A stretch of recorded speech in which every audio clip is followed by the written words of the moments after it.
Hey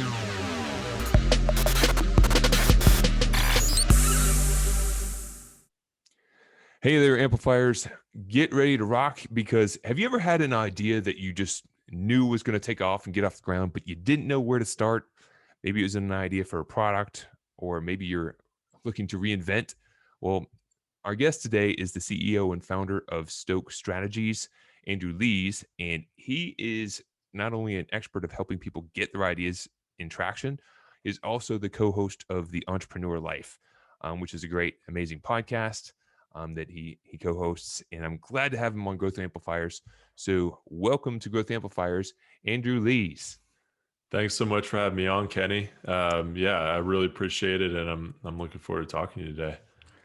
Excellent, really cool. So you have a background working with products, and you've kind of gained some experiences of saying, hey, there's a process for this.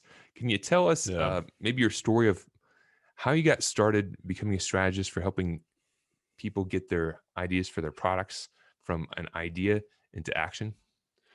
Yeah, definitely. So I have a background in mechanical engineering, and I've been doing product development engineering for almost 13, 14 years at this point. And I worked for a product development firm in Philadelphia, and then I started my own product development company from that kind of as a spin-off. I really wanted to focus on working with inventors and startups, and the company I was working for didn't really want to do that. So it was kind of a great split there.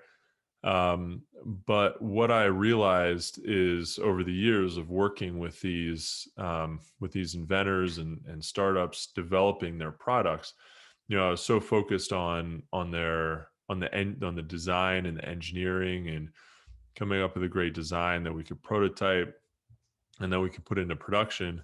But I realized we get this product all set for them, and then they'd say, "This is awesome. I love it. I'm ready to do something, but what? I don't know what to do." And they'd kind of be like, "Does this product have, is there good fit in a market? What market segments does it um, should they be targeting? What really is who really is their ideal customer?" Maybe they Hmm. thought they knew, but they really, when it came right down to it, they weren't really exactly sure. They didn't have a business model. They didn't have all the pieces that they needed to. They didn't know anything about um, marketing and sales and outreach, pay-per-click advertising and content marketing and all this stuff that you really have to put all together. And you don't have to do every single thing all at once. It's important not to do that, but it is important to have this roadmap of, do this now, then do this, then, and just keep chipping away at it. And so that's where Stoke Strategies came about, is I wanted to have this step-by-step plan for people to follow. Um, I'll help them with that, or I'm also right now working on an info product, actually, to um, kind of a DIY type thing that has a lower cost. People don't have to work with me one-on-one directly, but they can get this, this plan and kind of walk through the process themselves. That's really cool, and it's really aligned with the similar things that we do at Growth Amplifiers. Typically, we're working with the service-based industry that's wanting to differentiate and really systemize their business, but they also, even if they're really good at it, they've got to get the word out there. You know, Right. I share very commonly that my first passion was in music, right? And I like to play in bands and record music, and I had the passion, and even some of the people that I had talent with, but I didn't have the strategy and business knowledge to turn that passion into a career. Right. And that's what you're helping people do, is really connect those things. Because if you have a great idea, it can actually be a really good idea.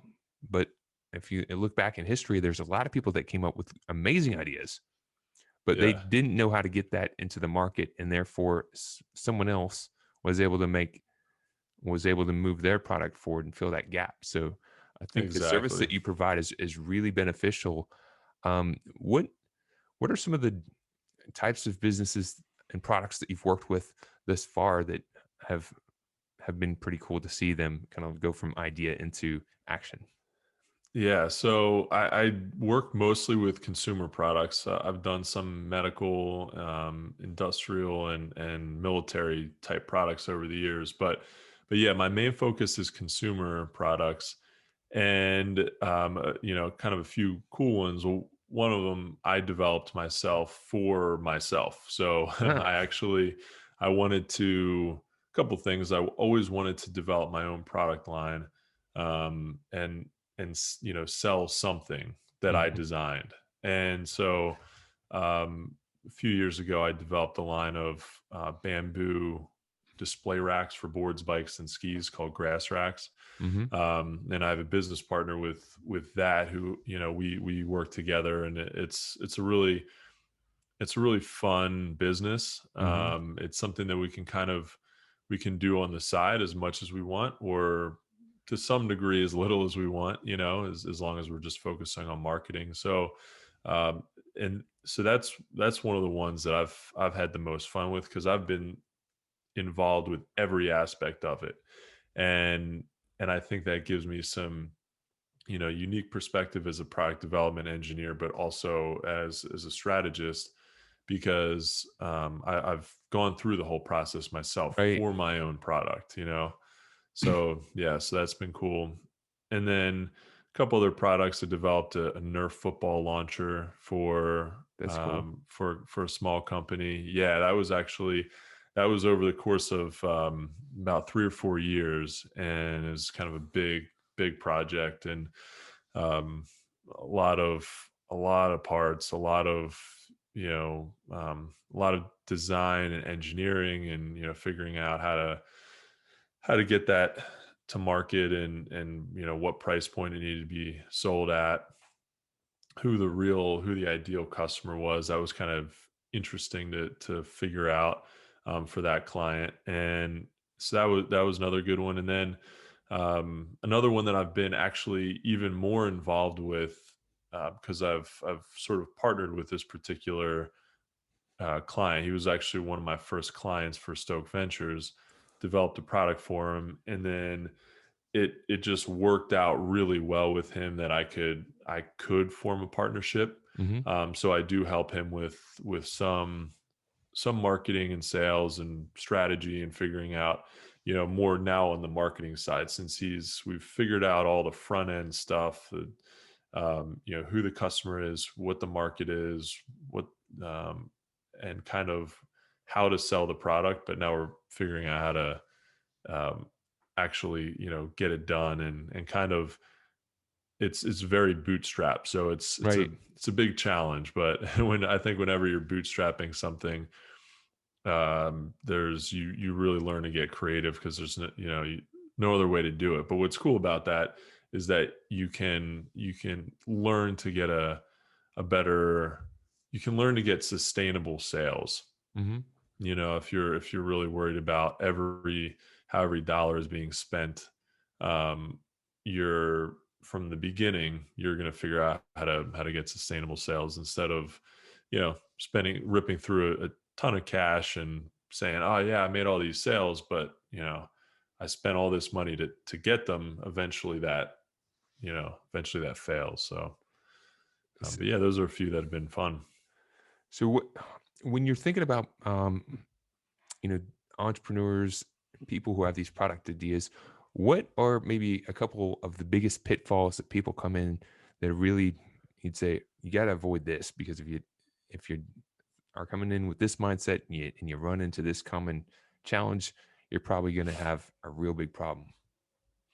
Yeah, that's interesting. And I did want to mention something about that anyway, because when you were talking about people having ideas but not executing on them, Hmm. that's one thing. But then also there are people who execute on their ideas, and they still fail for one reason or the other, or maybe they're successful but they end up wasting a bunch of time and a bunch of money.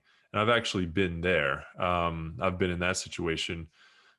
For grass racks, we did things over the years that, I mean, I didn't have a ton of guidance. And so we were really figuring everything out as we went, which was fun, but also super frustrating. So I want to help people avoid that, and wasting money, wasting time. I know for sure that if and anybody could say this, right? But like, if you knew what you know now several years ago, um, if especially starting a business, Hmm. you'd be so much further along. You would be able to get your business, you'd be able to scale up your business a lot faster, a lot more efficiently and cost effectively. So I think the biggest one of the biggest things that people make the mistake of doing is not understanding their product and their market well enough, and not really putting together a good plan. So they might say, no, I really don't have any competition for this product, Right. and even if there might not be a direct competitor, another gadget that does the exact same thing or even something similar, but there's always some solution. If you have a $10 gadget that does something, let's say it's a kitchen product, Hmm. um, and like, let's say it's an apple slicer. You're the first person to ever invent an apple slicer. Nobody else has come up with that super unique design where you just Perfect slices. yeah, perfect slices. You just slip that thing right over the apple and it cuts, every slice really easily, and you're trying to sell that thing for whatever it is, 5 or 10 bucks. Um, it, you're still, and there's no other specific apple slicer out there. You're still competing against a knife. Hmm. I could just take a knife and cut slices out of an apple, but you really, they had to figure out how to convince people that no, there's real value in this, and whatever the cost is, that has to match up with the amount of time you're saving and the convenience of just sliding this thing over, and with one cut you've got the whole thing sliced instead of me just cutting one slice at a time. But you can't say no, there's no competition, because I could just be like, "Nah, I don't really need that. I've got a knife. I'll just Sure. cut the apple." Yeah, like Right. that's so. So you really have to think it all the way through. You have to understand what all of your competitive solutions really are, who your market really is, and then and that's, I think, the biggest mistake, that people don't really dig into all that stuff as much as they should. So for people that maybe have an idea right now and they're thinking, I've got this idea. I don't know how far I want to pursue it, but I kind of want to look a little bit further into it. What's a step that they could take that would be kind of maybe exploring that a little bit further without fully jumping in and saying, I'm just going full throttle? Yeah, yeah, exactly. Great question. I think, yeah, you don't want to just dive in full throttle, right from the beginning, just because there's no glory in that. There's you can really get burned, and you at least want to do some good in-depth market research on your own. Start Googling. The most basic things you can do are search for a product, search for your product the way that your customer might search for it. So pretend and take your emotion out of it as much as you can. It's tough because you've got this great idea, you don't want to kill it, but you do have to figure out, you really should uh, try and poke holes in it. Figure out why somebody might not buy it, why they might buy something else. Are there any products out there that do a similar thing? So just get on Google, do a search, um, dig around on there, search on Amazon, search uh, different platforms, maybe even like Pinterest. You might find Instagram, Facebook, just uh, and then also even brick and mortar stores. So you might, like, if you got a sporting goods product, you might find it online, but maybe it's something, maybe there's a competitive or comparative product out there that's only sold at Dick's and just in their retail stores, so um, go, these days, throw a mask on and get out there and look around and try and figure out if there's any competition, how your product differentiates itself from that competition, and then just start to think about the numbers of it, like how much money you might be putting into it, if you're going to get a patent, if you're going to do product development. Try and get a feel for, how much your product might cost per unit. If you realize, if and this is difficult for a lot of people to do, because if they're not living and breathing product development on a daily basis, they're not maybe going to have the best idea of what their product might cost. And that's something that, strategy companies like myself or different product development companies could help with, even just with a free consultation, like, hey, let's bounce some ideas around. So that's another thing. And I'm always open to that. If But people yeah. wanted to get a free consultation or learn more about you and kind of like um, some of the ideas that they should consider from where they're at now to maybe where they want to go, Yeah. where could they go and how could they learn more? Yeah, definitely. So they can reach out to me at, if you go to stokestrategies.com, that's my website dedicated to the strategy service part of it. So go to stokestrategies.com and just schedule a consultation right on there. You can also learn some more if you want to learn more about specifically product development. You can check out stokeventures.com. Hmm. It's my other website that's dedicated more to the product development side of it, Cool. and just, reach out, schedule a call, and I'm happy to bounce. I love this kind of stuff, so even if a project doesn't go anywhere, I'm happy to bounce ideas around, and just, if I can get somebody that much further on their journey towards monetizing a product, I'm excited to do it. Awesome. A couple more questions for you. Yeah. Um, so you're a co-host of the awesome podcast. Can you tell people how they can learn more about your podcast as well? Yeah, I appreciate that. So we do That Entrepreneur Life, and I say we because I'm a co-host. My co-host is Clint McPherson. He does digital marketing here in North Carolina, and so yeah, we started that podcast with the mission of helping other entrepreneurs, giving them some inspiration and giving them some actionable tips, and tricks to getting through their entrepreneurial journey. So you can check out more at thatentrepreneurlife.com. Awesome. Thank you.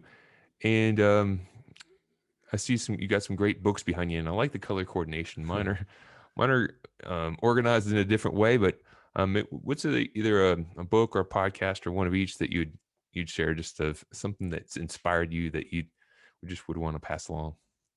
Yeah, that's a great question. And by the way, it is my wife who did the color coordinating. I can't take any credit for that. So yeah, she's good at that kind of stuff.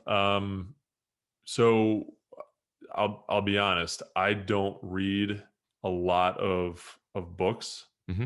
That sounds, I feel like that sounds so ignorant to say out loud, but I'm spending so much time on my business, and developing it, that I just end up not having as much time, and I think that's okay. But I do read a ton about entrepreneurship. So Right. I'm always trying to learn as much as I can. Reading online or reading a part of a book, or whatever, to get the information that I need to get me on my way. Hmm. But I am currently reading a book called Capital Gains, by Chip Gaines from the show Fixer Upper. Oh, cool. And yeah, it's actually a really cool book about, if you're interested in business and entrepreneurship.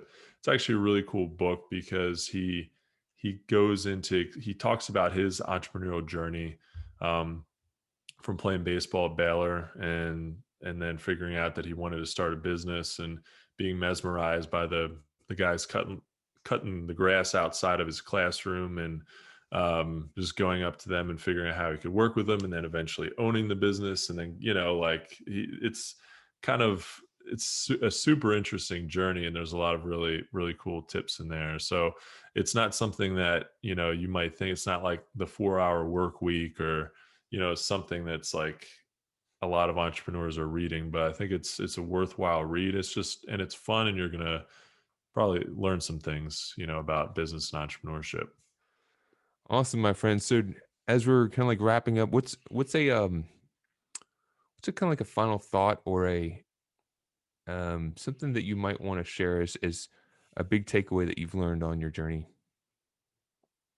Yeah. So I think, so a couple of things that I think are really critical. I'm always trying to think about what's the key to success? What's the key to running a successful business? Um, and I don't think that there's one key, but I gotta say, the more I think about it, the more I keep thinking about consistency. Mm, It really is, I think, what helps us get better. Um, and with anything. So right. if you're trying to lose weight, if you go to the gym a few times, you might lose a little bit. You might feel like you're, like it's doing something, but really you're not gonna see results until, you consistently go to the gym for 6 months or a year, and then keep that up, and it's the same thing with business too. If you're trying to market or sell your product, just doing a little outreach and then not doing it for a while, or writing some content and getting it up on your website, and then that's it. You don't really do anything else. It might have a small impact on your business, but it it's just not gonna it's not going to do nearly as much as if you're just day in and day out, or at least week in and week out. Find some level of consistency, find some, you know, comfortable way, or not comfortable. And that doesn't have to be comfortable, Right. right? But you have to figure out a way that you're going to want to come back to it, over and over and over again. That's the most important thing. Like if you can write, let's say, one blog a day for your site to get traffic to it, that's amazing. But if that's insane for you, and writing one blog a month is way more doable, Hmm. then write one blog a month, but like do it every month and be consistent about it, and you're going to see some results. So I think that's the biggest thing. I like it. Well, thank you very much for coming in, sharing some insights, giving some ideas that people could take to amplify their business. Um, Andrew, any final words before we get rocking? No, man, I really appreciate being on the show, and sharing whatever thoughts about entrepreneurship that I have. And um, yeah, I really appreciate the opportunity, man. You got it, my friend. Thank you so much, and may the force be with you. To show your support, take a moment to amplify this message by sharing it online. To connect with me or gain more business growth insights, visit www.growthamplifiers.com. Thank you for your support.